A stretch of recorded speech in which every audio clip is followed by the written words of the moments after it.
Buenas noches. Bueno, en esta ocasión estamos con el ingeniero Gustavo Velasco Calvo. El compañero ingeniero es propietario de ASA Construcciones, originario aquí de Tuzla, avecindado en la zona de Pueblo Nuevo y de Simojovel. Es un compañero que ha tenido por mucho tiempo, sí, este, caminos, edificaciones, y que hasta la fecha se sigue manteniendo en su empresa. Sí. Estudió la carrera de Ingeniería Civil en el Instituto Politécnico Nacional y la maestría en Administración aquí en Tuzla. Es uno también de las gentes que conoce perfectamente, ¿sí?, el proceso administrativo. Y no solamente eso, es un compañero ingeniero que ha incursionado en líneas de investigación en cuanto a la normatividad legal y los alcances que se tienen, y que es muy interesante y muy importante escucharlo en esta entrevista. Ingeniero, buenas noches. Víctor, muy buenas noches. Es un Sí. gusto platicar contigo. Ingeniero, cuando usted ya entregó las fianzas, cuando usted ya firmó el contrato, ¿cómo planea usted la obra? ¿O qué incidentes ha usted tenido cuando va usted a planear su obra? Uno de los grandes problemas, cuando yo inicié hace muchos años, tengo aproximadamente 30 años en la industria de construcción, planeaba de una forma arcaica. O sea, nos daban el contrato, bueno, en ese momento yo ni sabía de qué era un contrato, y, y salíamos corriendo a construir. No se planeaba,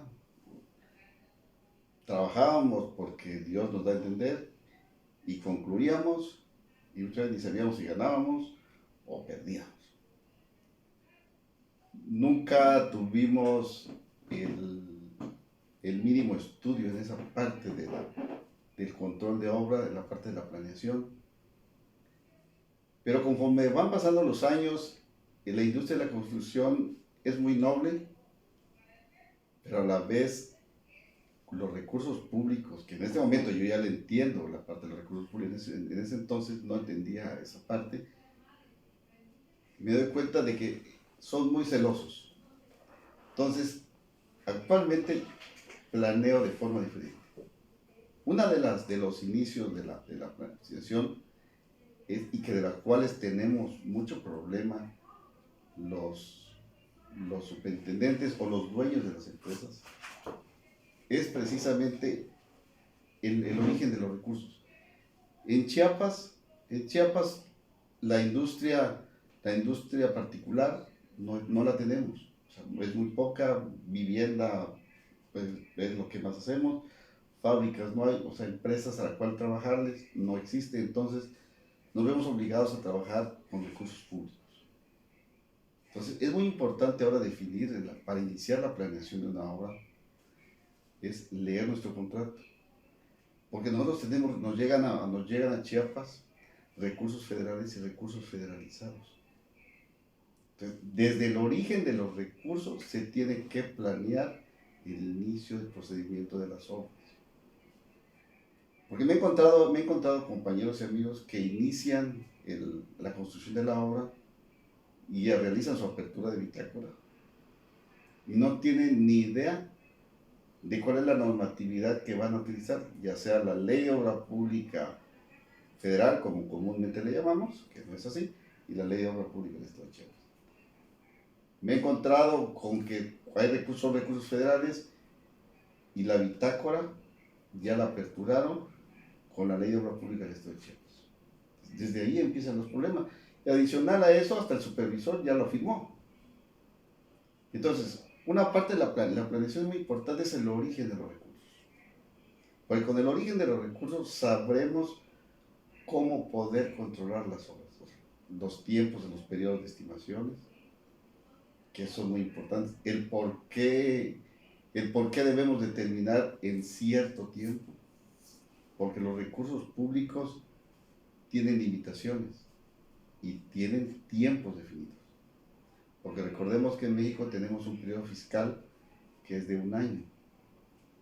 Entonces, todos los contratos, mientras no sean plurianuales, deben de culminar en el periodo del 1 de enero al 31 de diciembre. Entonces, los periodos son muy importantes. Entonces, ¿qué tenemos que iniciar? Conocer esa parte. Segundo punto, que es un gran problema que tenemos en el estado de Chiapas, los proyectos. Tenemos un gran problema nosotros, los constructores, o los empresarios de la construcción, que nos denominamos constructores. En la realidad somos empresarios de la construcción. ¿Por qué somos empresarios de la construcción? Porque nosotros construimos con normas, que es muy diferente al ingeniero que construye una vivienda. El empresario constructor entonces debe conocer las normas, y la norma viene especificada en su contrato. El dueño de la empresa, al firmar en el contrato, dice claramente en la parte de las declaraciones que conoce la ley de obra pública, las normas. Ahí es donde el dueño de la empresa o el representante legal se compromete ante el Ejecutivo, porque con el que firma es con el Ejecutivo estatal o con el Ejecutivo federal, a través de la designación de las dependencias, de las secretarías. Dentro del contrato viene el superintendente, que también es muy claro en el reglamento, en el caso de la Ley de Obras Públicas y Servicios relacionados con las mismas, donde dice muy claramente que dice, deberá de conocer cosas. Es una orden, no dice que no deba de conocer. Y debe conocer las normas, los convenios, o sea, los planos. Realmente el superintendente, de acuerdo al reglamento de la ley, es un superhombre. Experiencia comprobada. Totalmente. Pero ¿qué pasa con la experiencia comprobada? La experiencia comprobada únicamente la piden desde el punto de vista que físicamente o compruebe que ha ejecutado una obra, o sea, o ha sido partícipe de dirigir una obra. Similar, pero no en ninguna parte solicitan de que conozca la parte de la normatividad. Y el gran problema que tenemos es el desconocimiento de la norma.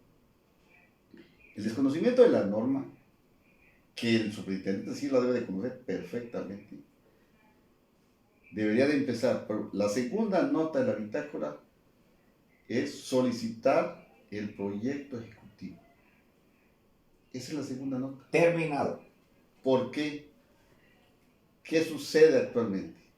El ejecutor, que somos nosotros, al momento de iniciar la obra, nos convertimos en planeadores. Y si revisamos el macroproceso de la Ley de Obra Pública, comienza y está en la ley con la planeación de los proyectos de la obra. ¿Y a quién le corresponde la planeación de los proyectos? A la dependencia, porque la dependencia es la que le da los recursos.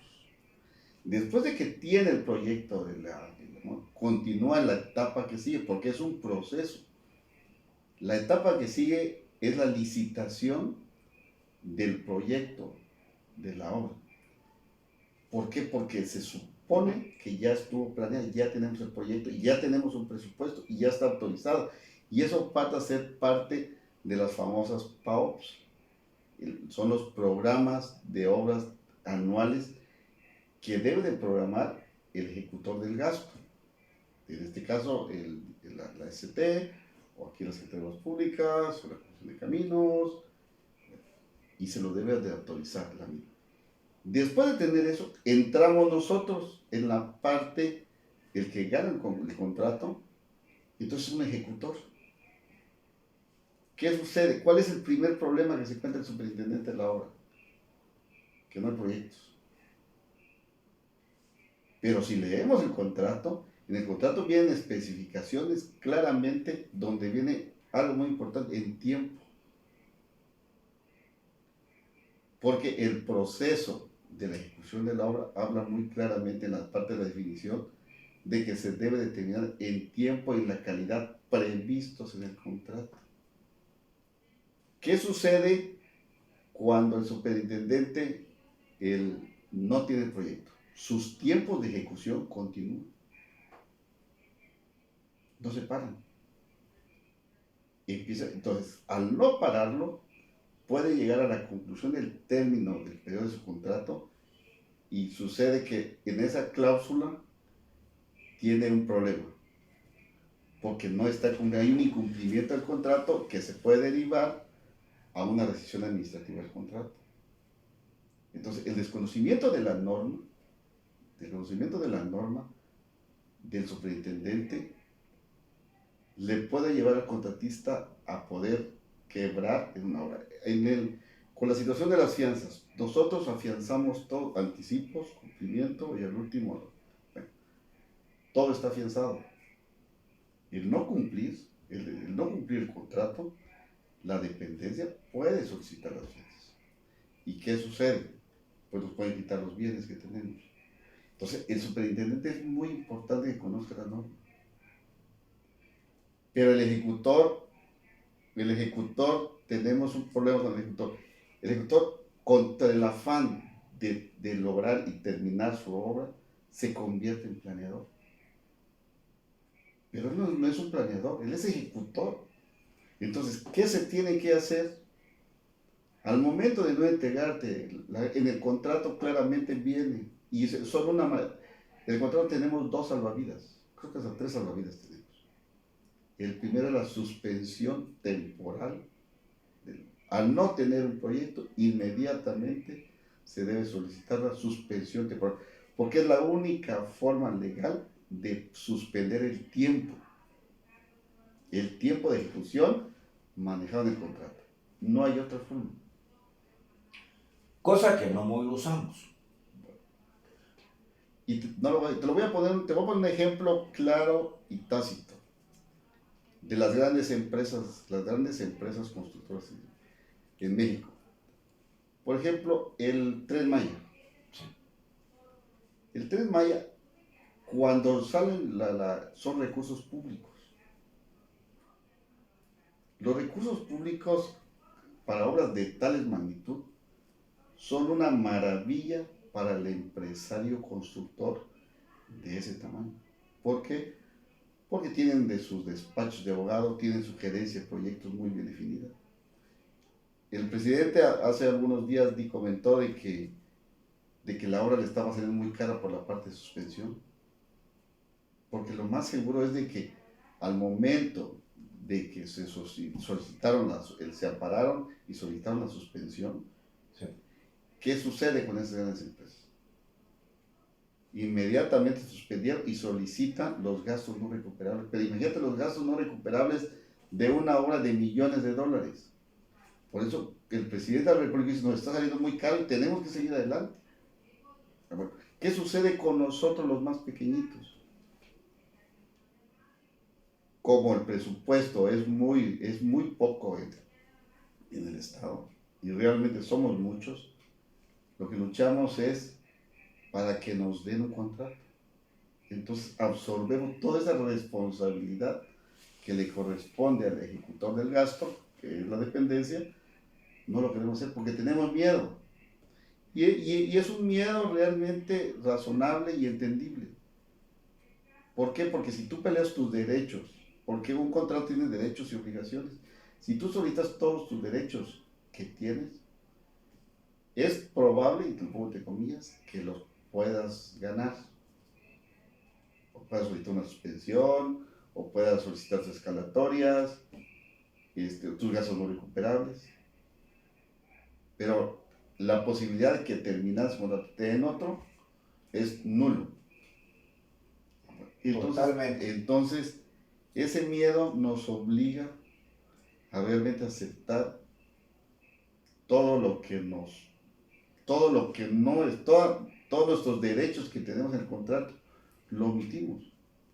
Pero cargamos todas las obligaciones que le corresponde a la dependencia, lo absorbemos nosotros. Entonces, la planeación es fundamental en todo proyecto. Muy, muy importante. Pero si no conocemos la normatividad desde el origen de los recursos, nos podemos meter en problemas. Y considero realmente, mira, uno de los problemas de quiebra de las grandes empresas o de las empresas chiapanecas es el desconocimiento de la normatividad. Y la posibilidad de quiebra de 50 años para adelante es mucho mayor. Y te lo voy a decir por qué. Porque nosotros ya estamos más grandes, y entonces mandamos a los jóvenes como superintendentes de obra. Pero si nosotros nunca estudiamos la normatividad, no conocemos nuestros contratos, mucho menos les vamos a enseñar a los jóvenes. Entonces, les estamos dando el 70% de un contrato de obra, lo autoriza el superintendente de la obra, en el proceso de autorización. Pero si tenemos un superintendente que desconoce totalmente la normatividad, lo más seguro es de que las posibilidades de que esa obra culmine bien es difícil. O sea, puede terminar el proceso de la obra, pero el procedimiento no es el adecuado. ¿Y quién verifica el procedimiento? Si verificamos la línea del macroproceso de la ley de obra pública, al final tenemos la Auditoría Superior de la Federación, o tenemos la Secretaría de Honestidad, o la Secretaría de la Función Pública. La Secretaría de la Función Pública y la Secretaría de Honestidad, en este caso, ¿cuál es su trabajo? Tenemos dos, y es muy importante conocerlos. Tenemos dos entes fiscalizadores. Uno en la línea de los procesos y procedimientos de la ley de obra pública y el otro en los recursos públicos. Bueno, la Secretaría de la Función Pública y la Secretaría de Honestidad, su trabajo, de acuerdo a la ley, es verificar que los procesos y procedimientos enfocados en la ley de obra pública y definidos en un contrato se hagan de acuerdo a la normatividad. Ese es su trabajo.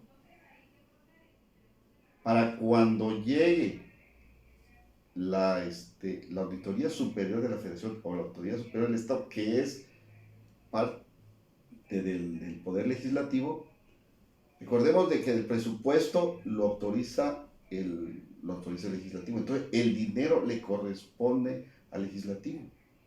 Entonces el Legislativo verifica que el dinero que le dio al ejecutor se gaste de acuerdo a los objetivos planteados en el Plan Nacional de Desarrollo o en el Plan Estatal. Al haber un desvío de fondos, es donde se mete en el programa. ¿Quién es el encargado de evitar esos desvíos? Es la Secretaría de la Función Pública o la Secretaría de Honestidad. Por eso sí podemos concluir una obra a través de un proceso, porque el proceso es inicio y terminas, pero se realizó con el procedimiento. No, entonces, ¿qué hago? ¿Qué hago en mi caso, y que lo he estado comentando? Extraigo el debido proceso legal en México, que no la tenemos en la ley de obra pública, y la llevo a la ley de obra pública. Entonces, ahora sí unimos el debido proceso del macroproceso de la ley de obra pública. Entonces, el superintendente debe de apegarse al debido proceso durante la construcción de la obra. A su apertura de bitácora, su solicitud del proyecto de la obra, sus estimaciones en tiempo y forma, porque ahí está la parte del control de la obra. O sea, no nos podemos, la obra no se puede quedar sin recursos. Entonces, el control administrativo del cobro de estimaciones en tiempo y forma, conforme al programa de obra, debe de estar puntualmente de acuerdo a la normatividad federal o de acuerdo a la normatividad del Estado, ¿no? Dependiendo de cada uno. Si no se lleva el tiempo, ¿qué pasa con esa obra? Esa obra no va a tener los recursos suficientes. Pero tenemos un detalle, puede ser que el superintendente conozca la norma y la ingrese en tiempo y forma, de acuerdo, y se anote en bitácora. Nos vamos en la parte de la supervisión. Hay un desconocimiento total, y voy a utilizar una palabra brutal, en las dependencias de gobierno. Y más en el Estado. Y ya vemos en todas las entes. los supervisores no conocen la normatividad. Muchas veces el mismo titular no conoce la normatividad, porque los tiempos de las estimaciones son tiempos cruciales. Al momento que ingresa, la misma dependencia debe absorber su obligación de cumplir en tiempo y forma para entregar y devolver la estimación en el caso que tuviera error, para que se pueda pagar dentro de los términos que está contemplado. Porque si se pasan de esos términos, que la obra empieza a carecer de recursos. Y el carecer de recursos empieza a sufrir el proceso de reconstrucción de la obra. Empezamos a sufrir en tiempo y empezamos a sufrir en calidad. ¿Y qué nos lleva? El objetivo por el cual el legislativo dio los recursos para la obra, que por lo que es en beneficio de la sociedad, no se logran cumplir. Entonces empieza a sufrir la comunidad, porque en tiempo y forma no tiene su habla, en tiempo y forma no tiene su camino, y en tiempo y forma. Hay otro problema muy grave que las dependencias no lo han contemplado. Fíjate, el que un camino no se termine en tiempo y forma puede causar la muerte a los beneficiados. No sabemos si la obra está programada en 3 meses y después de los 3 meses vamos a suponer de que del otro lado tenemos una muchacha que va a dar a luz y que porque no se terminó el camino no puede y aborta el trabajo. Pero si hubiera estado en su camino en tiempo y forma, lo más seguro que esa persona sí pudo haber salido y pudo haber tenido servicios hospitalarios en tiempo y forma. O sea, el que nos desfasemos en tiempo es grave, muy grave la parte. Es por eso, si revisamos el ciclo presupuestario, en la parte del presupuesto, por eso en México tenemos un presupuesto basado en resultados, porque el peso que se gasta debe dar un resultado. Bueno. Y ahí en esa parte existe el subejercicio. Por eso el subejercicio está penado.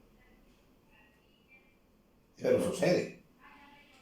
Pero está penado. O sea, lo que pasa es que no han, el ejecutor del gasto y la misma Secretaría de la Secretaría de Honestidad del Estado de Chiapas y la misma, el otro ente fiscalizador, no han revisado y no han revisado la magnitud del problema del subejercicio. Que adicional, el dinero se da para el crecimiento y desarrollo del Estado de Chiapas, en nuestro caso. ¿Qué sucede con el tener guardado una cantidad de millones de pesos en las arcas de la dependencia? O en la Secretaría de Hacienda, no sé dónde se encuentra. La tesorería. Que debería de estar circulando en tiempo y forma en todos los chiapanecos. Hay un problema de crecimiento. Entonces, la parte de la obra pública no es únicamente, el subejercicio es penado y es grave. Pero el desconocimiento de la norma, tanto del contratista y como la de la dependencia, nos lleva a problemas de ese tipo.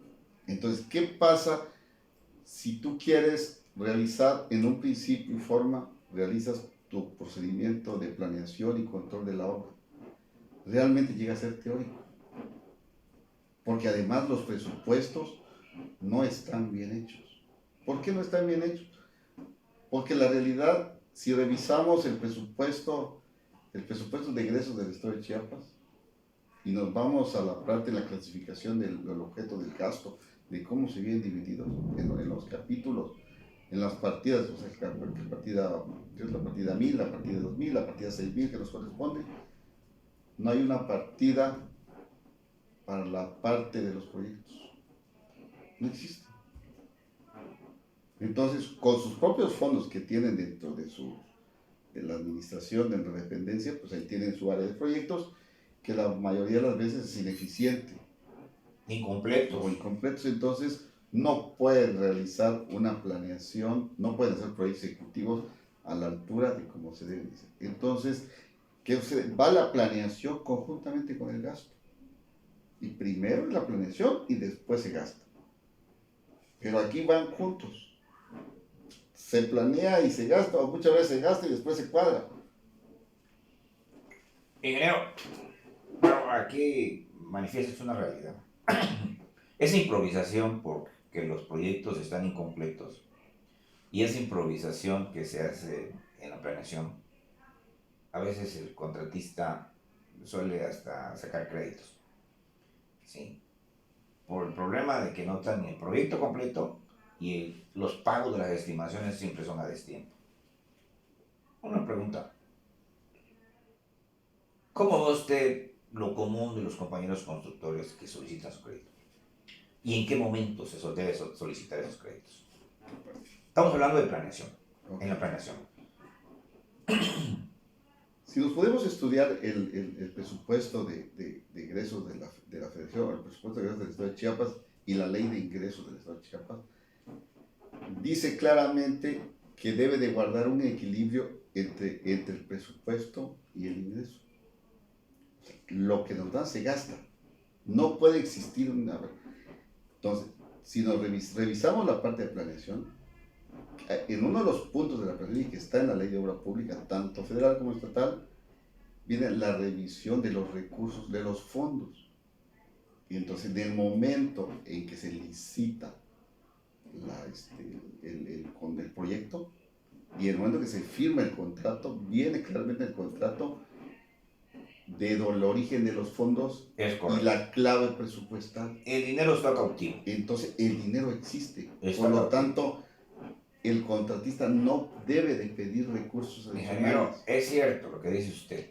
Ahí dice en el contrato que los proyectos están completos y que el presupuesto está cautivo. Ahí está. Totalmente. Lo único que se necesita es de que entren las facturas, las estimaciones. Pero no sucede. Entonces el contratista, ante la limitación, le llegó el anticipo y hay una serie de compras que él tiene, de adquisiciones que él tiene, para no dejar parada la obra, en donde entra en un crédito. ¿Qué opinión tiene usted? Eso es inevitable, ingeniero. Eso es inevitable. Totalmente, es O sea, inevitable. el crédito en la obra, en el momento de la planeación. Es muy caro. O sea, la posibilidad de que ese contrato o esa obra no culmine en tiempo, precisamente se debe a que el contratista se ve obligado a prestar dinero. Los créditos son muy limitados y no se dan en el tiempo que uno necesita. Entonces, la mayoría de las veces recurre a prestamistas. ¿Por qué? Porque no se puede planear no se puede planear ante la banca comercial que tengas un crédito revolvente, porque es muy difícil que la tengas. ¿Por qué? Porque adicional no sabes tú si el contrato de la obra la vas a ganar. Entonces tú la ganas y en esa parte no estás preparado en la parte del financiamiento. Entonces, ¿qué se recurre a prestamistas?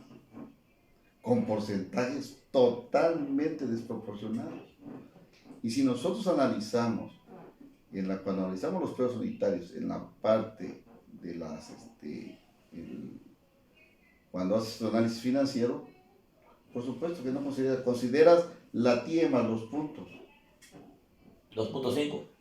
Entonces te quedan porcentajes de 1, 1.5 de financiamiento que cobran.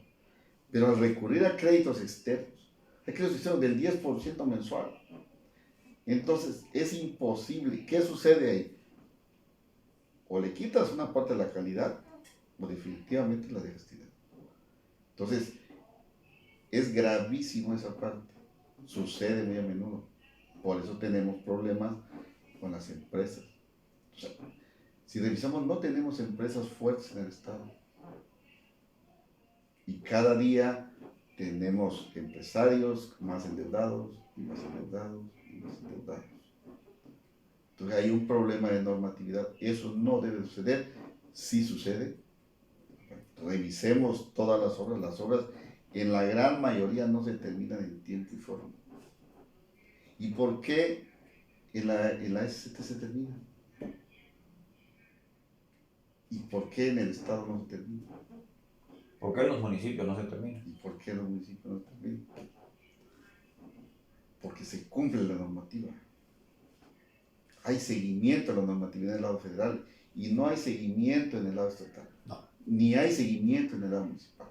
Por ejemplo, en el municipio, es peor todavía en el municipio. Los contratos se contratan a precios unitarios. Sí. Todos los contratos son a Todo. pero la obra se ejecuta a precio alzado. ¿Por qué? Porque la obra te dicen, el contrato de obra, que la obra, el objeto del contrato es de 1.000.000 de pesos por X obra. Y la tienes que terminar en 1.000.000 de pesos. A ver, tú dime la realidad. Bueno, ¿Cuánto justifican, costó? ingeniero, que porque las obras son pequeñas. Sí, pero Entonces, el periodo de ejecución no pasa de 3 meses. Entonces, ahí la ingeniería de costos dice que si hay alguna alza, ahí termina ya la obra, ¿no? por eso, Sí, pero son no, obras pequeñas. pero son obras pequeñas. Pero si nos fuéramos a precios unitarios es imposible. Además, en los municipios tampoco, está peor todavía los municipios en la parte de planeación. Y entonces la realidad de que no se planea y se realizan, hay obras de que vienen costando más y ¿qué sucede? El contratista los tiene que absorber. Sí, pongamos. Hay obras que pueden salir más baratas y las cuadran o quién sabe qué hacen, ¿no? Pero en la realidad se construye a precio alzado y se contrata a precios unitarios. Y no se puede mover el importe de la obra. Entonces es inverosímil. Porque el contrato es claramente, dice, a precios unitarios y tiempo determinado. Sí. La ley de obra pública, o puede ser, hay mixtos, o puede ser a precio alzado. Entonces ahí hay un problema. No te pueden tasar, y lo mismo pasa en el Estado. ¿No? Te tasan, cuesta 1.000.000 de pesos, la tienes que terminar en 1.000.000 de pesos. Y si no, o sea, durante el proceso de la obra hay una serie de situaciones que si no, y que en la mayoría, como no fueron planeadas, que podemos toparnos. Ampliaciones de obra. Sí puede haber ampliaciones, pero no hay ampliaciones de recursos. Es correcto. Entonces, es increíble que todas cuadren de acuerdo a los presupuestos. Eso solo sucede en México. Ingeniero, ¿cómo organiza usted una obra? Ya tiene usted la obra. ¿Cómo lo organiza usted desde el punto de vista de recursos humanos? Tiene usted una obra, ¿cómo lo organiza usted desde el punto de vista de superintendentes, sus residentes, sus operadores? ¿Qué estrategia usa usted? Yo utilizo la parte empezamos desde la planeación cuando sale la convocatoria. Sale la convocatoria y defino quién va a ser el superintendente. El superintendente es el que va a la visita de obra. Él va a la visita de obra, se revisa el presupuesto antes de que vaya a la visita de obra, está el superintendente y yo, por lo general, lo revisamos, analizamos porque analizamos el presupuesto, vemos algunos detalles importantes que pueden haber en algunos conceptos. Sobre todo los conceptos de mayor importancia y ya se va con una idea el ingeniero a la visita de obra. Ya sabe qué tiene que ir a ver y verificar. Después regresa el ingeniero y juntos hacemos el concurso. ¿Por qué? Porque él fue a la visita, él vio las cosas, entonces juntos lo analizamos y vamos definiendo concepto por concepto. Se licita, ganamos el contrato, firmamos el contrato y él se va a ejecutar la obra. En la parte administrativa, en el caso de nosotros, mi hermano, que es el administrador, él envía un contador o una persona que se encarga de la representante administrativo. Entonces dividimos los roles. El ingeniero se encarga de todo el proceso constructivo de la obra y la persona que envía a la administración se encarga de la parte de todos los recursos. Bueno, se lleva completamente el expediente del superintendente, todos sus insumos, todo el catálogo, todo el proceso y además, como desde la visita ya lo conocen, las probabilidades que haya de un mejor control es mucho más efectiva. Tenemos una bodega donde todo el material que llega ingresa a la bodega y de la bodega sale a la obra. Entonces, ¿Qué hago yo? Llego y verifico, con que yo verifique la bodega, en los listados de la bodega me doy una idea de cómo van. ¿Por qué? Porque el proyecto, el superintendente lo debe tener en la cabeza. O sea, ya debe de haber estudiado su proyecto completo para que pueda ejecutar. Entonces, yo también pongo a estudiar y en la bodega nos damos cuenta de la cantidad de materiales que salen. Recordemos que nosotros, desde el punto de vista administrativo, por lo general, administramos una obra a distancia. Todos administramos una obra a distancia. Desde aquí de la ciudad, evidentemente. Bueno, entonces, Se le hace sus visitas. se hacen sus visitas, pero Ingeniero, las posibilidades... sobre eso que usted explica, ¿qué características entonces debe tener ese superintendente para usted? ¿Qué características personales, Estamos hablando de organización y ya está usted definiendo ciertas características que debe tener su organigrama, ¿no? Usted dice, mi superintendente te va desde la visita de obra y va a ejecutar la obra. Estamos hablando de una persona con una calidad moral, ¿sí? Que maneja maquinaria, que maneja dinero, aunque el señor nada más se dedica al proceso constructivo. La parte administrativa es otra parte. Ingeniero, ¿qué características debe tener el superintendente para usted? Uno de los puntos que debe tener es una cuestión moral muy importante. Calidad moral. La calidad moral es muy importante, que no tome. Nosotros sí Que no tome. necesitamos que no tome, que maneje, es un problema el que no maneje. El que tenga conocimientos técnicos y tenga conocimientos de la parte de la normatividad. Son muy importantes, que conozca sus equipos. O sea, que no confunda una excavadora con una retro, o con un vibrocompactador, con un compactador de neumáticos, porque sí sucede. Entonces, tenemos que tener un superintendente. ¿Por qué es importantísimo definir el superintendente? Y definirlo bien. Por lo que te decías en un principio. Vía autorización, el 70% de los recursos pasa por el superintendente. No es de que él físicamente maneje los recursos, él autoriza. Él autoriza combustible, él autoriza el Cemento, varilla, todos los insumos que se van a llevar, el personal que se va a tener, todo lo autoriza él. El administrativo de obra únicamente recibe instrucciones, órdenes de ejecución y él administra el dinero. ¿Por qué? Porque es muy importante separarlos. Porque realmente el superintendente debe de estar libre para que haga su trabajo técnico. Si tiene en su mente que tiene que andar comprobando recursos, lo que menos le preocupa va a ser la obra, el seguimiento de la obra. va a terminar de comprador. Termina de comprador, efectivamente. ¿Por qué? Porque si él es imposible llevar las dos cosas, porque tiene que regresar a la oficina y si le toca al contador que le tenga que revisar sus comprobantes, ahí pierde mucho tiempo y en vez de dedicarse a la parte esencial, que es la construcción de la obra.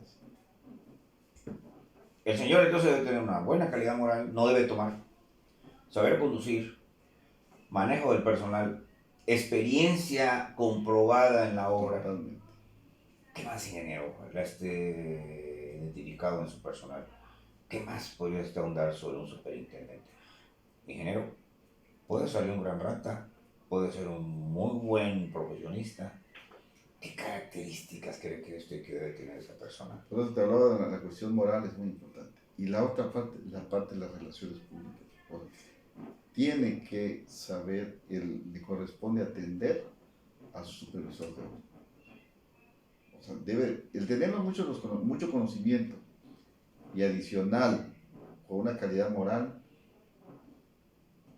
tiene que tener esa posibilidad, debe ser sociable. Aquí la cuestión social es muy importante y más con la parte de su supervisión, ya sea la supervisión interna de la dependencia o la supervisión externa. Porque muchas veces el superintendente tiene un mal carácter, o hay superintendentes que realmente pues, se creen mucho, y llega el supervisor y realmente ni lo atienden. El problema estriba, recordemos de que el que lo autoriza Es correcto. todo y el que da las instrucciones es el supervisor. Y si no, las cosas no se llevan bien, desde ahí empezamos problemas. Entonces, el carácter social es muy importante. Tiene que ser muy introvertido, tampoco tiene que ser muy charachero, tiene que tener muchas cualidades. El superintendente, por eso en un principio te decía, de que realmente es un superhombre, difícil de encontrar, muy difícil de encontrar. Pero, Hay superintendentes en empresas que tienen mucho tiempo. sí, pues, pero el hecho de que tengan mucho tiempo no significa que tengan mucho conocimiento. Puede ser que también no le encuentren las mañas, ¿no? Ingeniero, en la parte técnica está la figura del superintendente y en la parte administrativa, que es el que compra, que es el que da los vales de combustible, que es el que maneja el dinero. ¿Qué características debe tener esa persona? Que por supuesto que es alejado del procedimiento de corrupción. Ahí Para es, usted con su experiencia, ¿qué hay que cuidarle? esa parte, Trae lana, sí, esa parte le dirige. corresponde, en el caso de nosotros de la empresa le corresponde a mi hermano, que es la parte administrativa, pero es lo mismo, una cuestión moral, que él se encarga de investigarlo, la verificación, él tiene que estar verificándolo constantemente a él, que tampoco tome, que maneje, no puedes hablar de un hombre intachable porque no lo vamos a encontrar. Pero la cuestión moral es muy importante porque maneja recursos. En algunas empresas les piden fianzas a los administradores. En el caso de nosotros, nunca se los hemos solicitado. Pero en muchas empresas les piden una fianza. No me tiene un nombre la fianza. Entonces los pides al administrador por el manejo de recursos. Ingeniero, teniendo esas características que dice usted del superintendente y del administrador, pues por supuesto que hay que hacerle una entrevista. Estamos en la parte de organización, ingeniero. En la entrevista que, por supuesto que usted los entrevista, es una parte fundamental de su organigrama. Usted los entrevista, es muy posible que le hagan algunas pruebas, presenta sus currículum, pero en la entrevista que lo tiene usted en su escritorio, ¿qué valora? Hablando del superintendente. O sea, como decía yo, a mí me corresponde el superintendente. Ahí lo tiene usted el superintendente. Por supuesto que usted le pregunta con quién ha usted trabajado, qué tipo de obras usted ha tenido, pero cuál es la extensión o cuál es su fijamiento con el profesionista que tiene usted y que lo va a manejar una obra, ¿no?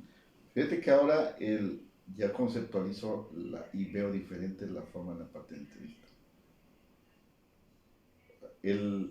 Verifico su currículum, qué tipo de obras ha realizado, pero me encargo yo de preguntarles la parte de la normatividad. O sea, el documento, su hoja bio que enseña, viene qué tipos de obra ha ejecutado, entonces lo das por hecho de que en un momento determinado conoce. Pero si no conoce de normatividad, yo desde ella lo empiezo a descartar. Porque la normatividad es la posibilidad de que lleves a un buen término una obra o la puedas dejar a la mitad. El desconocimiento total de la normatividad, la probabilidad de que el superintendente de obra deje abandonada la obra es muy alta. Entonces, O sea que el superintendente debe cuando menos saber el término y los alcances del contrato. o sea, no cuando menos, dice que vamos a la parte del reglamento, deberá de conocer. Deberá de no conocer. hay. Recordemos que el contrato es un contrato administrativo. Es un contrato administrativo, ¿por qué? Porque el contrato administrativo es un contrato entre particulares y el gobierno. Es correcto. Y tiene su aspecto legal. Entonces no hay términos medios. O eso es, aquí hay derechos y obligaciones. Entonces el superintendente o conoce. No hay vuelta para atrás. Bueno, realmente tenemos un gran problema en la parte del conocimiento de la normatividad de nuestros superintendentes aquí en el Estado. Y Sí. creo que no es tanto en el Ingeniero, Estado. pero no solamente el Al- superintendente, hasta del empresario. ¿Sí? El empresario es muy común que no conoce. El superintendente sí lo debe conocer. Pero fíjate que platicaba con mi amigo, el ingeniero, un amigo, ¿cómo se llama? Que me olvida mucho, es que nos da cursos ahí en el colegio también. Este, Estuvo en la Conagua, no, ahorita el nombre. Y él ha salido a dar algunos cursos y a dar consultorías en otras partes del estado y me decía, aquí en el estado de Chiapas no estamos tan males. No es un problema único el problema del superintendente de conocimiento de la norma. Es un problema a nivel nacional, grave. O sea, no, yo creía de que nada más los chiapanecos, ¿no? Y creo que no estamos más avanzados todavía, que no se están. Entonces, Pedro Rodríguez, bueno, Alexander Garfield. Alexander me decía Alexander. Entonces, y tiene razón, fíjate. ¿Por qué? Porque nosotros los ingenieros nos preocupamos mucho de la parte bueno, de hecho, desde el punto de vista académico, nuestro perfil es técnico. Totalmente. Y ahí nos vamos. El problema cambia cuando participamos en la parte y queremos ser superintendentes de obra. En la firma, cuando se firma un contrato administrativo, cambia nuestro aspecto legal. O sea, ya tenemos que conocer la otra parte. Y la otra parte nunca nos han dado cursos, nunca nos lo han explicado. O sea, no nos ha explicado bien qué es la parte de la planeación, la programación, cuáles son nuestras obligaciones, cuáles son nuestros derechos. En un caso de un problema, el superintendente es el primer responsable de lo que sucede en la obra, más que nada en la parte de la vida de los trabajadores y de las personas que circulan por esa obra, en la parte de seguridad. Entonces, lo debe de tener. En la ST se firman documentos de responsabilidad. Por ejemplo, te puedo explicar una parte, el problema del socavón que muy famoso que hubo, creo que en Cuernavaca, ¿no? En Cuernavaca, carretera México-Cuernavaca. ¿Quién tuvo no sé exactamente hasta dónde llegó la responsabilidad del problema Que de la estuvieron hasta muerte su. El primero era el superintendente. Si el superintendente anotó, como dice, el debido proceso de la anotación en bitácora, de que había un problema y de que se pudo llegar a consecuencias como el socavón, ya se salvó. El que le sigue es su residente. Si su residente avisó en tiempo y forma a su inmediato superior, también se salvó. Y de ahí se va para arriba. Entonces, la normatividad es muy importante. El superintendente tiene en sus manos la vida de todo el personal que circula a través de su obra. Entonces debe tener mucho conocimiento en esa parte y debe de saber anotar. Por eso Alexander es muy enfático en la parte de los bitácoros de obra. ¿Qué se tiene que anotar y qué no se tiene que anotar? O sea, el dejar espacios libres y no anotar la parte del debido proceso de la obra le puede llevar a consecuencias fatales para él y consecuentemente a la empresa y a sus familiares, por supuesto, ¿no? Ingeniero, en la parte de la dirección, ya usted que el manejo del recurso humano es en todo, ¿no? En un hospital, el manejo del personal en un hospital, el manejo del personal en una escuela. No es excluyente tampoco el personal en la industria de la construcción. ¿Cómo dirigir a operadores, a ingenieros, albañiles, fontaneros? ¿Cómo dirigirlos? Una parte para poder dirigir a los trabajadores, tienes que conocer. Si no conoces el procedimiento de las obras, ¿no? Entonces no puedes mandar. Y debe haber respeto. He visto de que algunos dueños de empresas llegan y se dirigen directamente a los albañiles o directamente a los peones. No, los mandos son importantísimos. Uno con el superintendente mete con su cabo, o con su maestro de obra, o con su el sobrestante,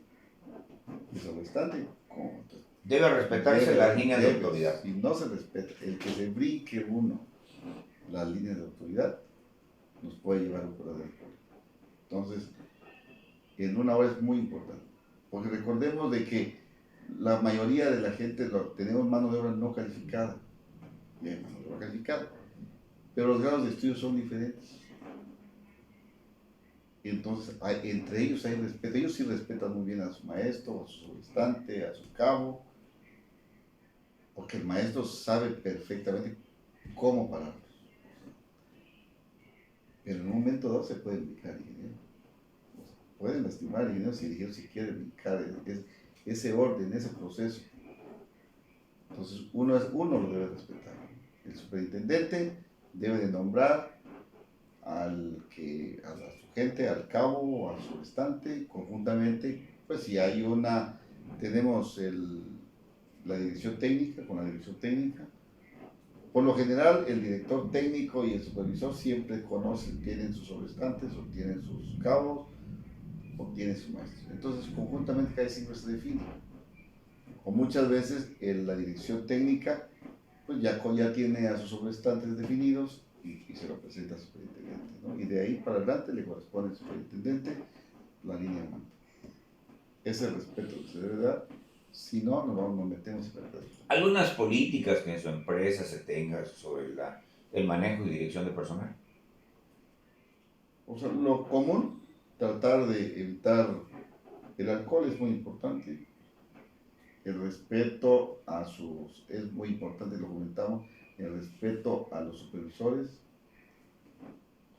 porque el supervisor es la máxima autoridad de la obra. Sí. Se debe de tener el respeto total, se les plantea a ellos de que se debe respetar. Pero ahí depende mucho del superintendente y del sobrestante. De que le haga ver a su gente que tenemos un supervisor, en la cual si el supervisor se dirige a ellos, lo deben de entender. Lo deben de entender y si no puede resolverla, lo debe de dirigir a su maestro. En el tema de comunicación dentro de la parte de los propietarios de la empresa, con el superintendente y el personal, ¿qué más han alimentado mucho ustedes?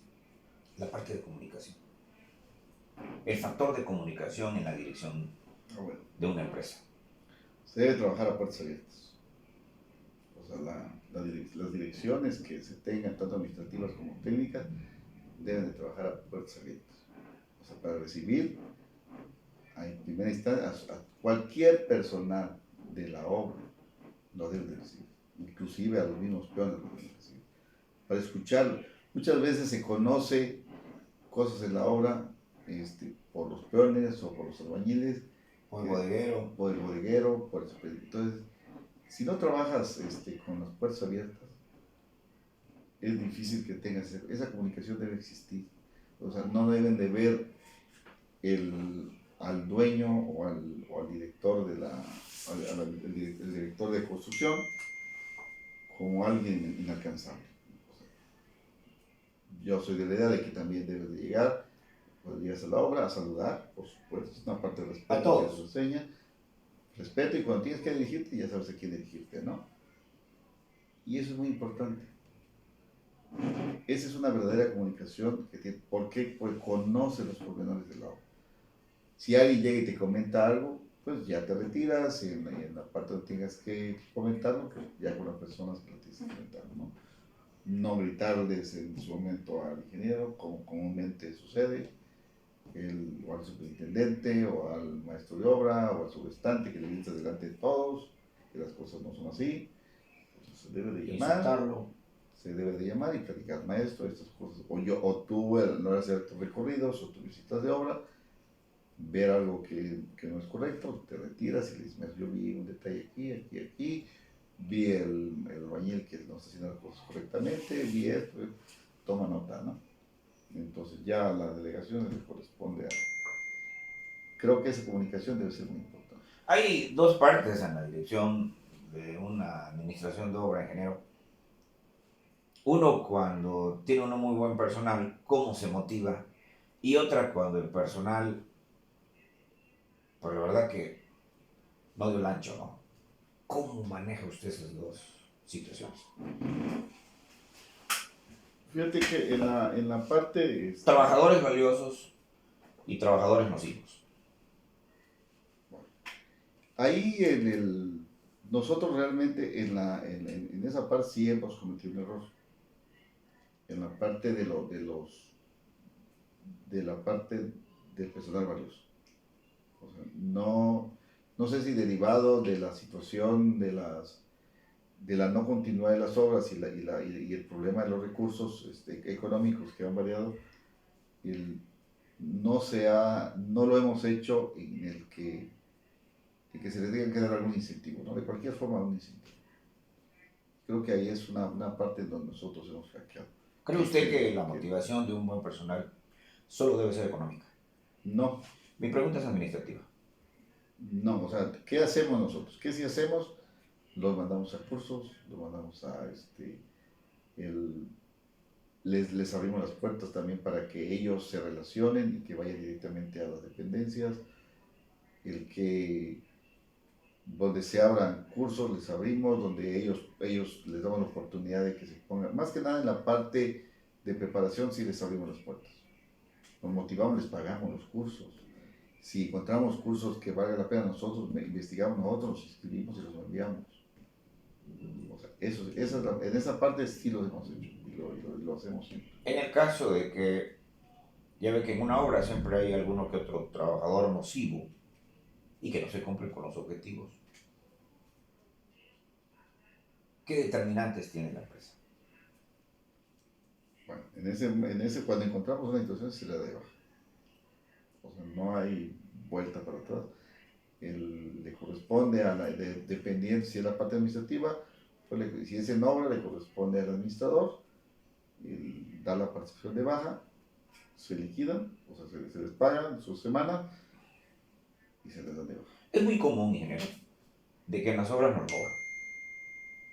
Sí. ¿Qué exhortaría usted a los compañeros ingenieros cuando comprueba usted que le están robando? Cuando te compruebas que está robando, debe ser el retiro inmediato de esa persona. O sea, no lo puedes seguir teniendo porque va a volver a seguir la situación. Mi pregunta, ¿no lo demanda usted?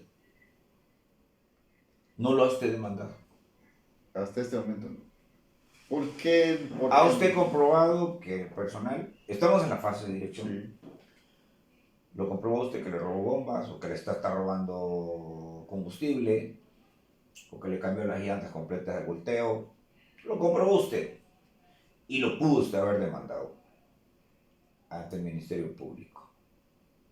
¿Cree usted que ante los ojos de esta sociedad perversa es necesario demandarlos?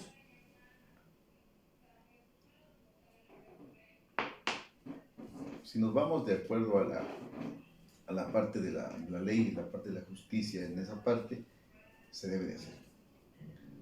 Pero tenemos una situación, por lo general estamos en territorios donde no conocemos, o sea, estamos en comunidades, en donde muchos conocemos poco la cuestión digital, estamos en los municipios donde no conocemos, entonces es muy práctico y por lo general contratamos personal de la región, entonces es más práctico que se dé de baja a causar un conflicto, y más en el Estado, ¿no? Que tenemos un problema de conflictos, y el que te atienda el ministerio, recuerda que aquí tenemos una situación, los contratos son a tiempo determinado, entonces el llevar una situación legal hasta ante las instancias de un problema de robo, te va a llevar más tiempo que el tiempo por menor que son más o menos 180 días. Pero de ejecución de obra. Entonces lo que haces es darle de baja, sí, sencillamente. Con las repercusiones que en algunos casos te demandan, ¿no? Ahí sí te demandan. Sí. Ingeniero, en la parte de control, ya ve usted que esa parte de control de las obras da mucho de qué decir. grandes residentes que han terminado con maquinaria, grandes casas de material que se han enriquecido sin vender material, o mandando el material a otro lugar, o vendiendo el material a los residentes. Ingeniero, ¿cómo controla usted su material que ingresa en la obra, o el material que viene en los volteos, o la maquinaria que tiene usted en una obra? ¿Cómo lo controla usted?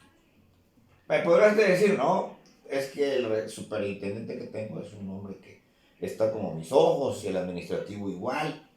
Este, pero pongamos, lo dividamos. ¿Cómo controla usted el material que entra en la bodega? ¿Cómo lo controla usted que no le roba? Es que la única forma, bueno, es que tú tengas tu bodega, contratar el administrador, que el administrador de la empresa contrata al bodeguero y todo el material debe de ingresar. Ahora, ¿qué tienes que tener? Y eso es muy importante en la parte técnica, tu explosión de insumos, para que al menos tengas idea de qué cantidad, porque lo que está en la explosión de insumos es lo que vas a cobrar. O sea, no puedes cobrar una tonelada más que no esté en la explosión de insumos, porque es lo que te arroja tu presupuesto. Entonces, si tú tienes un control, al menos vas a tener una idea de cuánto cemento, y tienes que hacer las comparativas de cuánto cemento tienes, cuánto cemento tienes ahí, cuánto cemento tienes en su explosión de insumos, para que vayas teniendo un personalizado de esa parte. ¿Qué pasa? Al salir de la bodega, ahí tenemos un problema de control de calidad. No sabemos si en realidad el superintendente o el residente o el auxiliar del superintendente te pueda robar.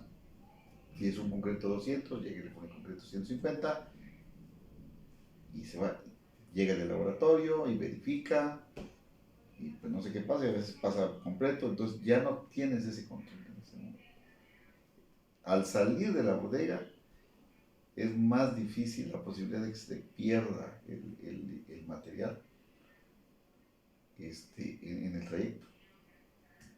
La única posibilidad de que tienes de control es de la casa de materiales a la bodega, y de ahí, al menos de que sea dependiendo del tipo de, si es edificación, puedes tener otro control adicional y verificar en la cuestión de los, por ejemplo, tenemos una ventaja ahorita con los programas, que al hacer tus estimaciones, pues también te pueden imprimir tu explosión de insumo de la estimación y haces tu comparativa de cuánto salió, qué materiales salieron de tu bodega, y puedes hacer esa comparativa. Se puede tener. ¿Qué tantos realmente, cuál es la realidad de las cosas? Del tipo de obra que hacemos nosotros es muy difícil que sea. ¿Por qué? Porque los precios unitarios realmente no son exactos. Hay un manipuleo durante durante el proceso de licitación. Realmente los precios unitarios no son exactos. ¿Por qué? Porque tenemos muchas veces los empresarios de la construcción no son ingenieros, o sea, son médicos, entonces, y contratan a empresas, que les maquilan sus precios. Entonces, únicamente le dicen bájale el 10, bájale el 5, bájale el 2, o sea, no sé cómo lo manejen. Y entonces hay un manipuleo de los precios unitarios, entonces la explosión de insumos realmente no viene siendo real. La realidad es de que sí, la explosión de insumos es lo que vas a cobrar, eso sí es real. Lo que viene ahí, aunque lo hayas manipulado los precios unitarios, lo que viene en la explosión es lo que le cobras a la dependencia. Entonces, el control que tienes que hacer es de que no te pases cuando menos de lo que tienes de explosión de insumos, tanto de la mano de obra, porque también vienen tus jornales, bien definidos. La explosión de insumos es algo fundamental para el control de obra, el control administrativo, pero es de las oficinas centrales hacia la bodega. De la bodega. O sea que el bodeguero debe ser una persona, como el pone usted, el bodeguero debe ser una persona de mucha confianza. Totalmente, y los formatos deben estar definidos. Tienen que tener formatos bien definidos para ver cuánto cemento entra y tienen que alguien que verificar las cantidades de material que ingresa y la material que sale. Y hacer tus comparaciones con la ejecución de insumos, porque no hay Una otra cuantificación total de cuánto se va a usar de cemento y conforme se va gastando paulatinamente se va deduciendo del estimado total que se va a usar en la total obra. para que tengas un control en esa parte. Pero saliendo de la bodega es muy difícil controlar. La maquinaria, ingeniero. ¿Cómo controlar al operador? El robo de piezas, cómo trabajan, cómo se usan, el rendimiento. ¿Cómo, ingeniero? En la una de las partes importantes en la. ¿Qué te dice para cuando tú realizas tus costos horarios? Que la maquinaria debe ser nueva. Y eso tiene repercusiones, fíjate que en el artículo primero de la Constitución, en la igualdad de derechos. O sea, pareciera que no tiene que ¿y por qué tiene que ser nuevo? Porque tiene que igualdad de derechos. Por ejemplo, y me voy a salir tantito en la parte de la parte de igualdad. Los anticipos. El anticipo es tan importante porque, porque equilibra a los mexicanos. No hay, el anticipo te da el equilibrio de una empresa grande y una empresa que no tiene dinero y otra empresa, una mediana empresa. El anticipo guarda la parte de equidad marcada en los derechos humanos en el artículo 1 de la Constitución. De ahí se deriva esa parte. Eso te permite que no haya empresas de primera ni de segunda. ¿Qué sucede cuando no te dan anticipos? Cuando dan anticipos hay un problema de discriminación y las empresas, de acuerdo a la ONU, ya somos parte, las empresas también tienen derechos humanos. Entonces hay un problema de desigualdad. Entonces, el no te dar anticipos, dividimos a los empresarios de primera, a los empresarios de segunda y a los empresarios de tercera. Y nosotros mismos lo vemos cuando quieres participar en una obra, en una licitación, donde te dicen, no hay anticipo y yo mismo me retiro. O sea, yo mismo me autorrechazo. No puedo, no tengo recursos. Entonces hay un problema de desigualdad. El anticipo debe ser necesario. El anticipo es importante para la parte de la igualdad de los derechos de los mexicanos y el derecho de las empresas. O sea, es un derecho humano que tenemos en el artículo 1 constitucional y que nos permite que todos entremos en igualdad de condiciones y está plasmado en la planeación de los proyectos de obra pública, en la ley de obra pública del Estado y en la ley de obra pública federal, también está plasmado.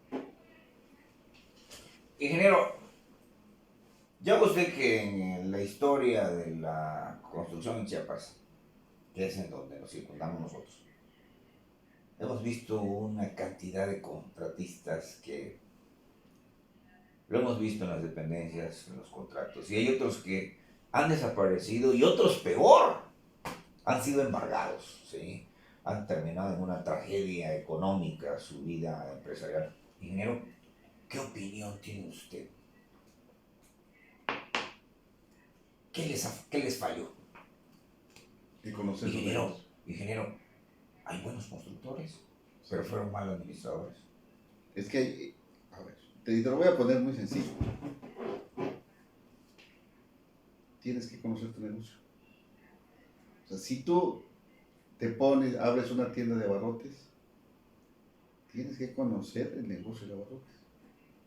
O sea, qué porcentaje le va a subir, o dónde están tus proveedores, La competencia. Tienes que conocer tu tipo de. O sea, no vas a vender cosas que en tu colonia pues, no lo compran. Entonces, tienes que conocer tu negocio. En la construcción es lo mismo. ¿Por qué quebramos? Porque no conocemos tu negocio. O sea, aquí se construye con normas. O sea, no se construye con el corazón el desconocimiento total de la obra nos lleva a la quiebra. Del procedimiento de construcción. ¿Por qué? No, desde el punto de vista, es que el procedimiento de construcción va ligado al contrato administrativo de la ley de obra pública. Entonces, el desconocimiento. Aquí nosotros, no es lo mismo, porque digo, ¿qué pasa cuando si tú tienes una abarrotes? El abarrotes es un trueque. Tú llegas y le compras un refresco y te dice cuesta 15 pesos, tú le pagas los 15 pesos y él inmediatamente te da el refresco. En la construcción no. Primero ejecutas y después cobras. Por eso muchas veces decimos, y en las preguntas cuando inicio todo este proceso de investigación, ¿por qué si yo ya terminé, por qué no puedo cobrar? Porque aquí se cobra a través de normas. Ejecutas primero y después cobras, hay un tiempo permitido de cobro, pero hay un proceso y un procedimiento de cobro. O sea, no es de que ya cobré, ya terminé, págame. No, las normas vienen claras. O sea, tienes tiempo para entregar la parte de generadores. ¿Y qué son los generadores? Viene también en la ley, que es la definición de generadores, qué debe de llevar, que una estimación que debe de llevar. O sea, hay un proceso, hay una norma que cumplir. Y si no cumples con la norma, no puedes cobrar. Entonces, la mayoría de las veces no se cobra por desconocimiento de la norma. Creemos de que en automático nos deben de pagar por el hecho de tener. Llegamos al grado de construir obras sin tener un contrato. Grave. Una obra sin contrato no tiene fondos. Porque en el contrato, recordemos en el contrato, en las cláusulas del contrato viene lo que platicamos en un principio. La autorización, el oficio y la está. clave de presupuestar, de dónde provendrán ese recurso, de qué fondos, de qué programa presupuestario viene. Si no tienes un contrato, no hay recursos de dónde viene. O sea, no existe. Ni proyecto, ni partida presupuestaria. No, o sea, no existe. La posibilidad de que no cobres es 100%. ¿Cree usted que eso ha sido una de las razones por las que muchos compañeros han quebrado? Una de las tantas. Sí. ¿Cree usted que el desconocimiento del proceso administrativo sea también una de las razones por las que muy buenos ingenieros constructores deberían acercarse a una capacitación administrativa? Sí, 100%. Las posibilidades de quiebra de una empresa por desconocimiento del proceso administrativo es muy alta. Estamos hablando del 100%. Si 100%. no conoces el proceso administrativo, es diferente a que el ingeniero reconstruya a una vivienda, por ejemplo, a un particular, porque casi se da el trueque. Te construyes y inmediatamente el particular te paga. Aquí no, por eso el contrato que tenemos se le llama y se le llama contrato administrativo. Porque el contrato administrativo, si vemos la definición de un contrato administrativo, es aquel que se da entre particulares y el gobierno, ya sea federal, estatal o municipal. Eso se denomina un contrato administrativo. Y el contrato administrativo trae sus reglas muy claras y muy específicas. Entonces, nosotros al firmar, nosotros como ingenieros, que firmamos un contrato, cambiamos nuestra posición legal de técnico a la parte legal y administrativa. Excelente. Y en esa parte legal y administrativa, nosotros durante la carrera nunca nos dimos. O sea, nuestro perfil académico nunca nos enseñaron. Entonces nosotros nos vamos corriendo a construir, creyendo en la buena voluntad de las cosas. Pero el desconocimiento, por eso yo te digo, debes de conocer tu negocio.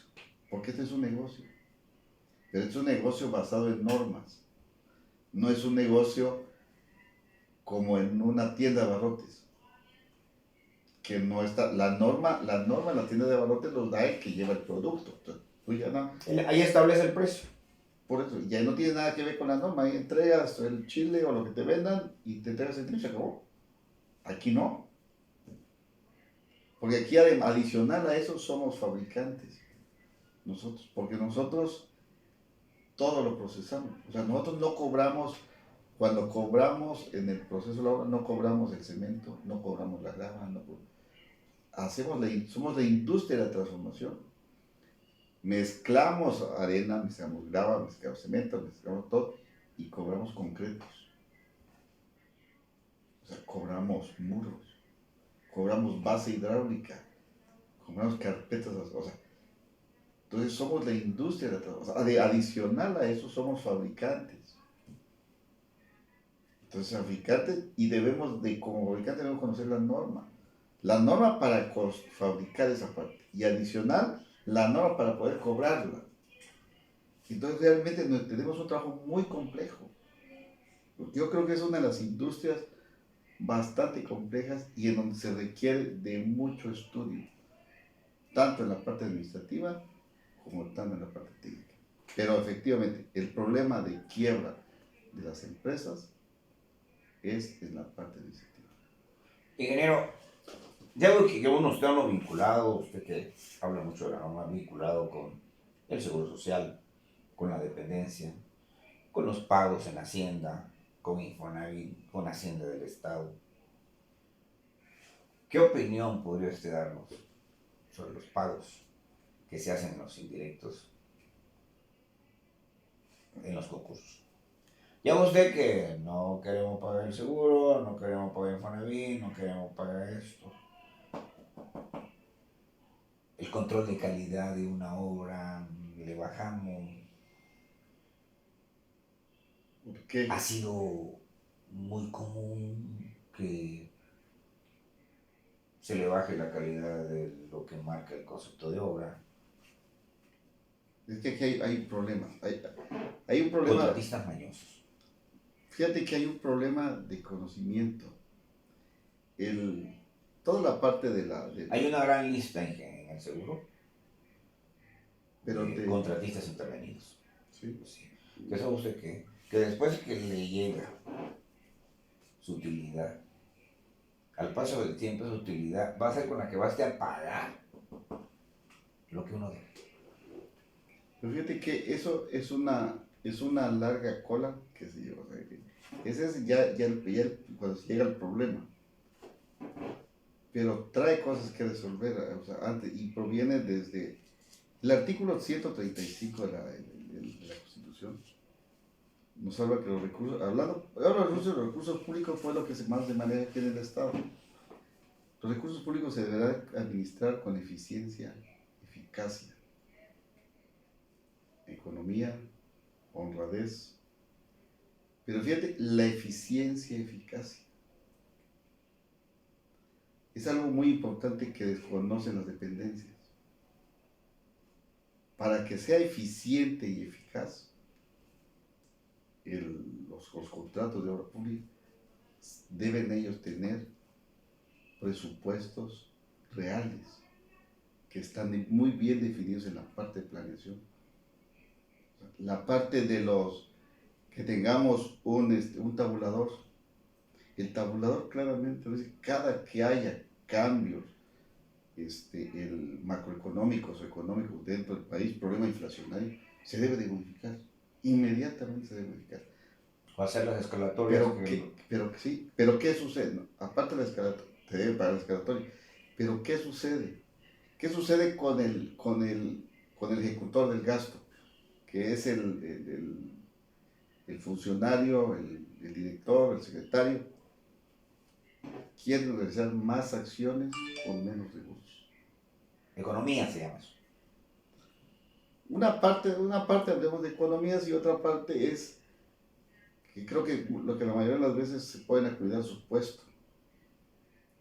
Y entonces el asunto, el estar constantemente haciendo estudios de mercado y mejorando sus presupuestos, le conlleva que pueda hacer menos acciones. Y en menos acciones les puede repercutir en un puesto político que puedan tener a futuro. Ese problema realiza de que lo que nosotros, los pequeños, porque somos realmente pequeños contratistas, tengamos que presupuestar y sacrificar dentro del presupuesto. Le bajamos al Seguro Social, le bajamos al Infonavit, en la parte de cuando hacemos cálculos de indirectos, Y decimos, es más fácil que le quitemos, que no le paguemos al Seguro Social, que no le paguemos al Infonavit, que no le paguemos, o sea, que no paguemos las prestaciones, porque tampoco pagamos prestaciones. Adicional al problema del, nosotros si al analizar los indirectos, estamos considerando los indirectos entre el 25 y el 30%. 18% va entre indirectos administrativos, en la parte de oficina y de campo, estamos hablando del 1% de financiamiento y un 6% de utilidad, es más o menos.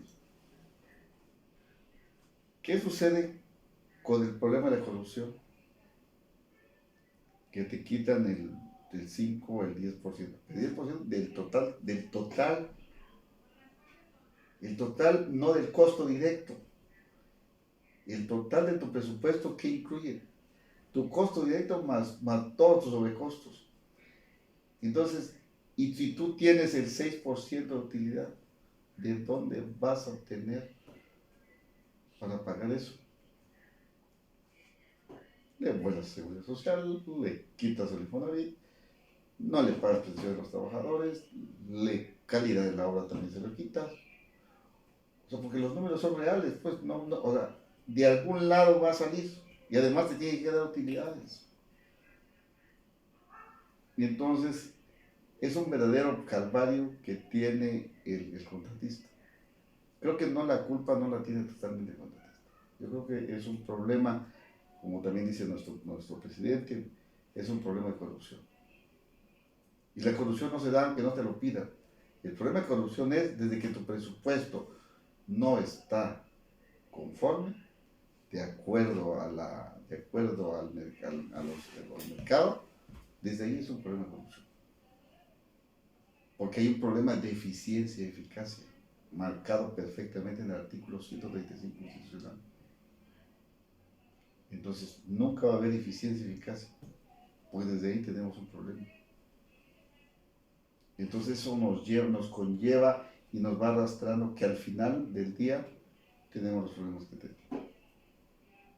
O sea, en su gran mayoría es porque realmente el presupuesto no alcanza. Al final te terminan la obra, porque dices, prefiero terminar la obra para que me den la oportunidad de darme otro y aquí voy dejando un agujero. Y llega el momento en que después ya no puedes contratar y el Seguro Social se va contigo. Bloqueo de cuentas y todo lo que nos hace. Embargos. Entonces, creo que no es exclusivo del empresario constructor. O sea, tampoco lo puedes excluir, ¿verdad? O sea, trae su gran responsabilidad. El que aquí es una situación de conocimiento de causa. Pero dices, y muchas veces, pues, quiero trabajar. Y dices, bueno, aquí me voy. Entonces, creo que ahí el problema es una sumatoria de todo. El que no paguemos seguro social, también la dependencia tiene una gran culpa. El que no te paguen las estimaciones a tiempo, también la dependencia tiene una gran culpa. El que no lo entregues tú directamente, el superintendente también tiene una culpa. Y al último también el Dios. Creo que ahí es un conglomerado de todos. No es una suma de errores. Sí, no es exclusivo del empresario constructor. Ingeniero, ¿qué mensaje le daría usted a los compañeros ingenieros de los colegios de ingenieros civiles actualmente sobre la administración de la obra y sobre los tiempos que se están viviendo en la contratación de obra pública y privada? Porque sabe usted que se están contratando obra privada que también tiene un periodo de ejecución y que a veces las empresas son más severas que el gobierno. Pues mira, yo primero quiero felicitar al comité de que te haya invitado a participar, a darles cursos de administración, cursos administrativos a los consultores. El objeto realmente del colegio es capacitar a los ingenieros civiles como personas físicas, podríamos llamar, sin actividad empresarial. Desafortunadamente, a la falta de oportunidades de trabajo en muchos rubros, estamos mezclados los empresarios de la construcción y en su gran mayoría pues nosotros los ingenieros queremos o participamos, ya sea que seamos dueños de alguna empresa o que seamos superintendentes de otra. Pero hay algo muy importante, al hacer la mezcla de esa situación y que ya el colegio esté participando en que a sus agremiados les estén dando contratos de obra pública, los tiene que capacitar en la parte administrativa. Como una necesidad profesional. Y se lo dije yo al presidente, estamos llevando a un precipicio a nuestros jóvenes ingenieros del Colegio de Ingenieros Civiles de Chiapas. Lo estamos llevando a una quiebra inminente a todos los jóvenes, porque le estamos dando cursos únicamente técnicos, y si no les damos cursos administrativos, entonces esos pobres jóvenes que están luchando para tener una vida digna más adelante, cuando lleguen a la edad adulta, la posibilidad de que vayan a quebrar va a ser muy alta. Entonces debemos en este momento, y debe ser una obligación del comité, y qué bueno que lo está haciendo, empezar con los cursos administrativos, a enseñarles a estos jóvenes que no es únicamente que al firmar un contrato cambia su estatus legal y tienen que entrar en la parte administrativa, porque lo poco o mucho que hagan a lo largo de su juventud, que realmente es, tus bienes lo haces entre 30 y 50 años, pero qué caso tiene que después de los 50 lo pierdas todo. ¿Por qué? Porque en un contrato nos jugamos la vida completa. Entonces, qué bueno, y te felicito de que tú seas partícipe de que esos jóvenes, más que nada los jóvenes, tengan el día de mañana una vida digna, fruto de su trabajo. Porque siempre, y sí, no sé si me permites también despedirme en esta parte, Sí. El que no se lleve el debido proceso administrativo en un contrato de obra pública, no quiere decir que sus verdades sean a medias. O sea, tienen que realizar el debido proceso administrativo para que puedan salir adelante. Es muy importante y te felicito realmente porque creo que nuestros jóvenes del colegio, y ojalá lo entiendan y lo comprendan, porque su futuro en la parte empresarial depende mucho de la parte administrativa. La parte técnica ya la aprendimos una gran parte durante estudiamos, y la otra parte pues en los cursos que nos está llevando y en la práctica. En la parte administrativa no hay quien te ayude, y qué bueno que estás tú para ayudarlos. Muchísimas gracias, ingeniero. Bueno, pues fue un placer estar con usted, ingeniero, y que nos haya recibido aquí en su oficina. Señores ingenieros, el ingeniero Gustavo Velasco Calvo estuvo con nosotros. Muchísimas gracias, ingeniero. Muchísimas gracias. A ti, amigazo. Gracias.